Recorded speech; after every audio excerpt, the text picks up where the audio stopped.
C'est ça la priorité. Si ça fonctionnait, mais prenez-moi la moitié, il n'y a aucun problème. Si on avait prenez-moi la moitié, prenez-vous plutôt, parce que vous avez...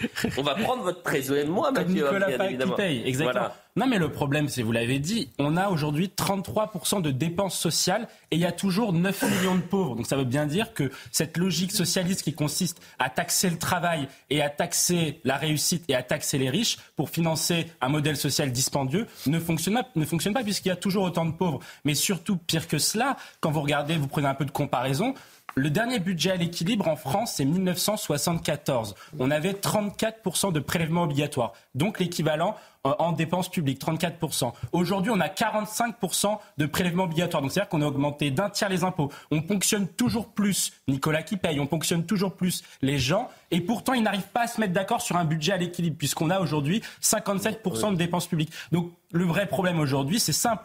Plus d'impôts, il faut arrêter les impôts, ça suffit. Et il faut tailler dans les dépenses parce que la France aujourd'hui est un enfer fiscal. Un entrepreneur qui lance une boîte, il paye un impôt avant même de gagner de l'argent. Ça n'a aucun sens. Charles Redoual, jour sur les dépenses ? Il y aura un temps qui est réduit et tout le temps qui est en train d'être perdu, de toute façon, c'est un temps qui ne sera pas rattrapé à l'issue. C'est pas un temps extensible, le budget.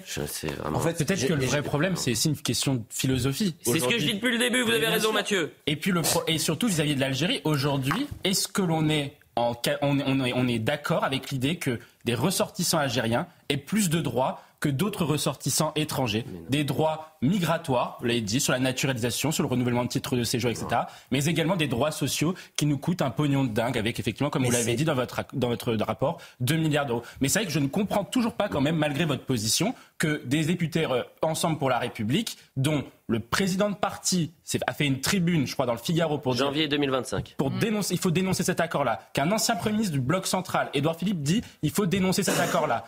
Que vous avez une majorité à l'Assemblée nationale qui dit il faut dénoncer cet accord-là. Qu'il y a une majorité de Français, 74%, qui dit qu'il faut dénoncer cet accord-là, et que vous avez une majorité extrême dans vos électeurs, les électeurs de Renaissance, 82% d'entre eux, qui sont pour dénoncer cet accord-là, et que le président de la République ne le fasse pas. Moi, ça pose problème, je trouve.